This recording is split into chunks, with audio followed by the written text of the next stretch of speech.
আসসালামু আলাইকুম। সম্মানিত দর্শক শ্রোতা, সকলে ভালো আছেন? আল্লাহর রহমতে আমিও ভালো আছি।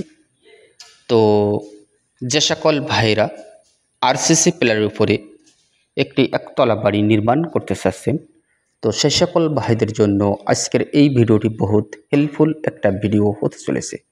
তো আসেন আমরা জানব কীভাবে কম বাজেটের ভিতরে একটি একতলা বাড়ি নির্মাণ করব এবং কীভাবে ফাউন্ডেশন কাজটি করব। তো আসেন আমরা গ্যারেট বিমের আগ পর্যন্ত কত টাকা বাজেট ইতিমধ্যে লেগেছে আমরা পুরো বিষয়টা আজকের এই ভিডিও থেকে জানব এবং এই বাড়ির ফ্লোর প্ল্যানটি সহ পুরো বিষয়টা আমরা দেখব। তো ভিডিওটি স্কিপ না করে শেষ পর্যন্ত দেখতে থাকেন, তাহলে এই বাড়িটি সম্পর্কে সর্ববিষয় বিস্তারিত আপনি বুঝে নিতে পারবেন। তো এটা হচ্ছে বাড়ির সামনের সাইড। তো দেখতে পাচ্ছেন বাড়ির সামনের সাইডে খুব সুন্দরভাবে একটা ব্যালকনির কাজ করা হয়েছে। তো অবশ্য আপনারা যে সকল ভাইয়েরা ব্যালকনি দিয়ে সুন্দর মানের একটি একতলা বাড়ি নির্মাণ করবেন, গ্যারেট বিম করার সময় গ্যারেট বিমের সাথে অবশ্য সামনের ব্যালকনিটা গাঁথনি করে নেবেন। নেওয়ার পরে পুরো জায়গাটা পুরো ব্যালকনি সহ গ্যারেট বিমটা ঘুরিয়ে ঢালাইটা করবেন, তাহলে বিল্ডিংটি অনেক মজবুত হয় এবং সামনের যে বারান্দাটা ব্যালকনি ওইটা ফাটে না। যদি গ্যারেট বিম করার পরে বারান্দাটা করেন সেই ক্ষেত্রে দেখা যায় ফেটে যায় এবং গাঁথনি ছেড়ে দেয় কলমের গোড়া থেকে। যদি আপনি বিমের সাথে একবারে বিমটা করে নিলে বারান্দার যে কলমের গোড়াটা এটা ফাটে না। দেখতে পাচ্ছেন যেভাবে গাঁথনি করে নেওয়া হয়েছে এভাবে সেম ডিজাইনে আপনি বাড়িটি করে গাঁথনিটা করে নেবেন। নিলে আপনার বাজেটে কম লাগবে এবং কাজও অনেক মজবুত হবে। তো কম বাজেটে মজবুত একটি বাড়ির ফাউন্ডেশন আপনি দেখতে চলেছেন।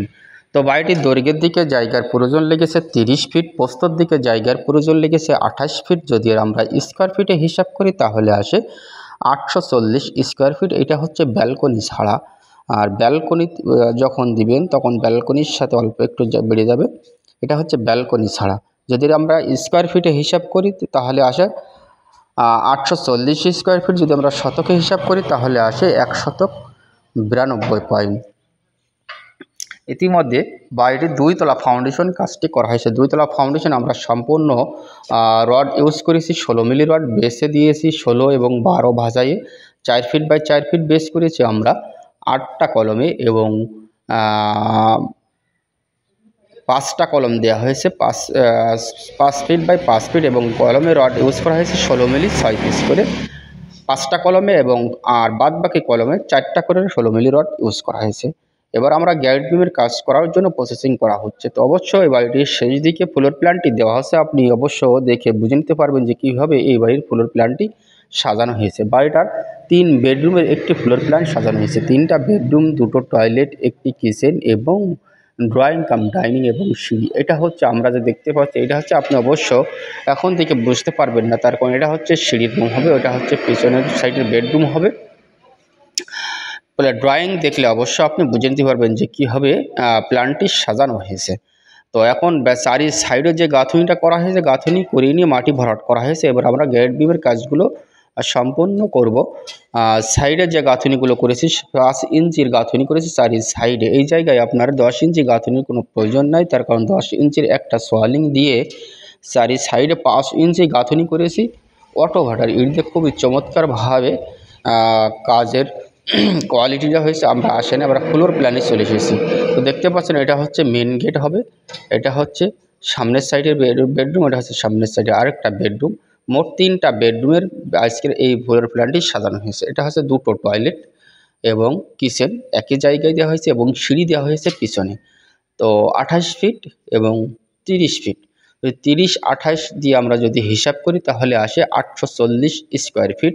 যদি আমরা শতকে হিসাব করি তাহলে আসে